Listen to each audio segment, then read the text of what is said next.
In this week's Bay Talk, we get a bit more serious and I open up about my past and current mental health struggles. Alright, so I told you guys I was going to open up and be open about my own personal struggles with mental health. Often I have people questioning, what does this guy know about mental health? Why is he preaching about mental health so much? What does he know about, having a better mindset and being happier and all this stuff? And I get it, when you have somebody like me telling you how to be happy and how to fix your mindset, you're fair to question why they're right to give this information, why they are able to advocate for mental health. So I'm going to explain what I've struggled with. My mental health struggles began when I was 16. That's when I first noticed they were there. Now, back then, like 4 years ago, the stigma was very real. So basically, when I tried to get help for it, I got labeled as being just a moody teenager. They thought I was just in a mood because I didn't get what I wanted. They thought I was just in a moody teenager phase. I basically tried to reach out and tell somebody that I didn't want to live anymore, and they just kind of shrugged it off. Mental health had a stigma back then, so then from that moment on, I didn't talk about it. I just kind of kept it myself, and not many people knew I had mental health struggles. So from that moment when I got shrugged off, I kind of just kept quiet about it, and I tried to just keep it bottled up. I just figured what I was going through was, maybe it was just because I was a teenager. Again, I didn't really know much about it. It wasn't really talked about as much back then. So I kept quiet about it, and then it came in waves. Like I found like my mental health was fine, and then there were times when it just got bad. Like I just didn't want to get out of bed. I didn't want to do anything. I wanted to just sleep all day. I didn't want to be around people. I wasn't hungry. And then like certain events would trigger it. Like I went through like other times that like there were events in my life that were rough. So then having mental health issues combined with these rough times definitely made it worse.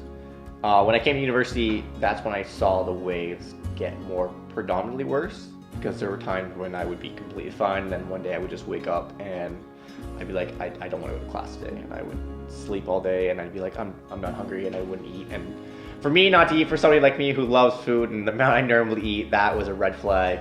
And then it would get to times where I wouldn't go to the gym either. So somebody like me who loves the gym, it's like a religion to me, I stopped training. There were times when I didn't train for, I think first year university, I didn't go to the gym for like a few weeks. I stayed in my room. I didn't talk to anybody. I turned my phone off. I logged out of social media. Like I disconnected from the world, which obviously wasn't the healthy approach, but in my mind, that was the best solution, because, in that time, your thought is, what, I should stay away from everybody. I just want to keep to myself, keep this bad vibe, negative vibe from me. You don't want to be around people. So you close the world off.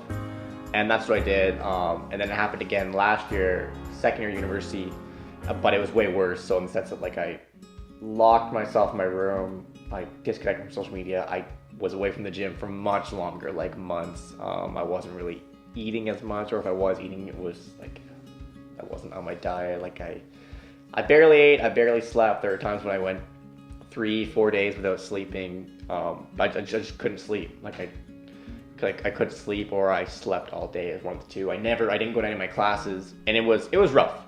There were people on the outside who tried to reach in, but I wouldn't let them in. Like it's hard to contact somebody when they turn their phone off, and when they disconnect from social media, and when they're locked in their room, or when they take their car and I would leave my house and drive somewhere where people wouldn't find me. It was bad. It was rough. And in my mind, like I didn't know why I was doing it. Like I knew everything I was doing, like the fact that I would get in my car and leave so people couldn't find me was terrible, because I was stopping anybody from helping me. And what mental health feels like is, it like the way I describe it is, it's like you're inside your own head, but you're watching from the outside. So you don't control your actions, but you're watching. It's like you're watching your life on a television screen, and there's nothing you could do. It's like when you're watching your favorite TV show and you just get antsy because you know what the guy should do. You know that girl shouldn't go into that room, and you're just like, don't go in there. And they go in there and they die. And That's the best way I can describe it. Is I felt like I wasn't in control. It's like I knew what to do, but then I would do the opposite. And my mind, or whatever it was, the mental health, just kept doing everything that was making it worse. There's been a few times where I've had a couple suicide attempts, times where it got really bad. Yeah, it's just, I don't really try to hide it. Like, it's happened. There's been times where I've thought about taking my own life. I've had failed attempts. I'm not gonna really dive into that. That's a bit too dark. But like, I basically figured out the pattern. Like for me, I've always had anxiety. So I get anxious over certain things. Like I'll get anxious over time. Like if I have to be somewhere at a certain time and I'm gonna be late, I get anxious. Various things make me anxious, but it starts with anxiety, and then it's overthinking, and it leads to this, this depression phase, and then it leads to blocking the world out. It goes in phases, but like, I could never ever stop the phases. And then one day I just kind of decided, hey, I need to break free from this. It was one of the times when I wasn't being affected by a wave. That's what I called it, was a wave. Because it came and went, but when it came, it was really, really bad. And then when it was gone, I was okay. So during one of these times when I was okay, I decided to go to see my doctor and kind of confess and be like, look, this is what's going on. We need to do something about it. And I was really surprised that he didn't shrug me off. Like, he completely agreed. He didn't say, no, like, you're wrong. I don't think you're going through this. Like, he accepted everything I told him. He gave me medication to take.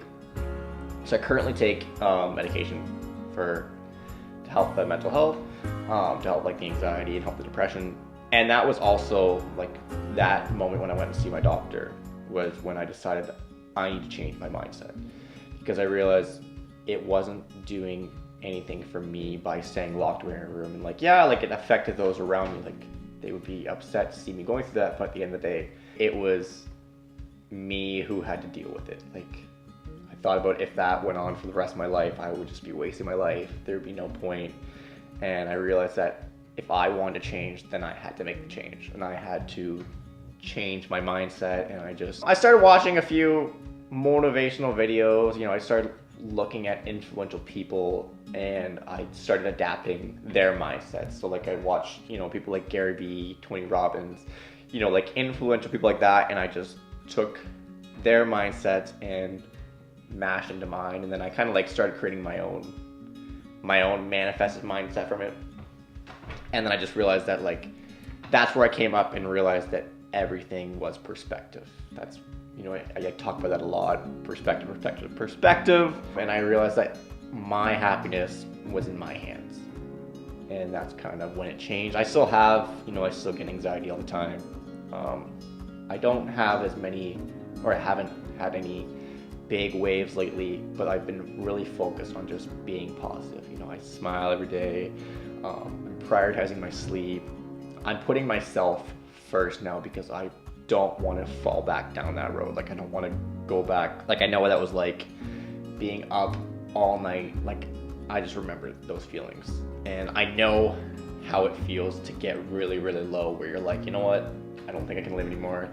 And I also know like how it feels to be there. So I know that like, you can't really tell somebody who's down that low that like, just shrug it off. Like, you can't tell them not to do it, because it'll affect those around them. I don't think that's fair to say. Like, I don't think it's fair to tell somebody you can't take your own life, because it'll hurt everybody else around you. Because at the end of the day, it's that person who feels that way. And like, if they think that's the solution, then you can't really stop them. I actually remember when I told my mom that I wanted to take my own life, and she didn't disagree. Didn't support it, but she didn't, do the cliche, oh, you're gonna hurt everybody that's around you. And I think that was a good way for her to handle it, because I realized, like, this is in my control, and if I do it, then it's gonna be because I wanted to do it, and because I didn't want to feel this way anymore. I know, it's kind of a touchy subject. I'm kind of just trying to be as open as I can about it. It is a bit of a darker matter, just kind of thinking about those negative times. But that's pretty much why I do what I do now, and why I'm trying to become an influencer and help as many people as I can, and why I'm an advocate for mental health, and why I don't like Bell Let's Talk Day, because I know that Bell Let's Talk Day, it's great. I had mental health when Bell Let's Talk Day was happening, But at the end of the day, like when that day's over, everybody shuts down, like I said. And it's as if I felt that people were only talking about mental health because it was expected of them, like I said before in my other video. And it sucked. It sucked knowing that like a week later, everybody's quiet again. Like there's no mention of mental health. People are going on their day, and the people who have mental health still have mental health. So that's why I do what I do. Every day, I try my best to have a positive impact on somebody's life, make somebody smile, make them laugh, whether it's with, you know, my eating challenges or just telling you guys to smile or whatever it is. I want to brighten up as many people's lives as I can, and that's why I have so many different pieces of content. That's why I do these motivational day talks. That's why I do my eating challenges and have the fitness side, because I want to help as many people as possible. So like some people might get joy from watching me eat a lot of food really fast, or some people might get joy from watching these motivational videos. Some people might enjoy the fitness tips and might use the fitness as a way to get happier. Whatever it is, whatever they like, I just want to help people because I know what it feels like to have mental health. I know how helpless it feels, and I don't want anybody else to feel that way. It's all I can really say about it for now. I'm sure I'll talk about it again in the future. If people ever ask me about it, I am open about it. Mental health is just one of those things you can't really control. Like, you know, like I said, it's like you're watching your life from a TV screen, but you can't change the channel. You can't dictate what's gonna happen. And I know how it feels. I know it sucks. And at the same time, I want, you know, if you're watching this video and you're struggling with mental health, I want you to know that it can get better, but you have to make that choice to make it better. You can't just, you know, lay in your bed and say, oh, you know what, it's over. You gotta put in that effort to smile. You gotta put in that effort to do something, to find a goal, to find something you like, to go to your doctor and get help. You know, it's okay to take medication if that's what helps you. It's okay, you know, find what's gonna help you. If these videos help you, awesome. If you need medication, that's fine. I take medication still. It could be a combination of the medication and the fact that I have been changing my mindset.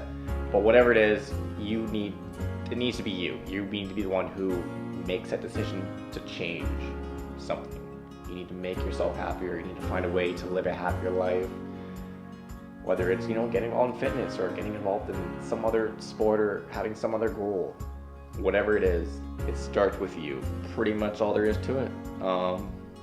Like I said, that's why I do what I do, because I know what it feels like to have those mental health struggles. Pretty much all there is for this Bait Talk, guys. Thank you for tuning in. If you're still watching, give this video a like, comment down below something you want to hear me talk about in future Bait Talks episodes. Hit that subscribe button, share this page to your friends. I want to help as many people as possible. You know, comment down below what you guys think. Let me know if you're enjoying these Bait Talks. If you want to see more Bait Talks, if you want to see more BJE challenges. I'll see you guys next Monday. As always, stay hungry, stay humble, stay positive.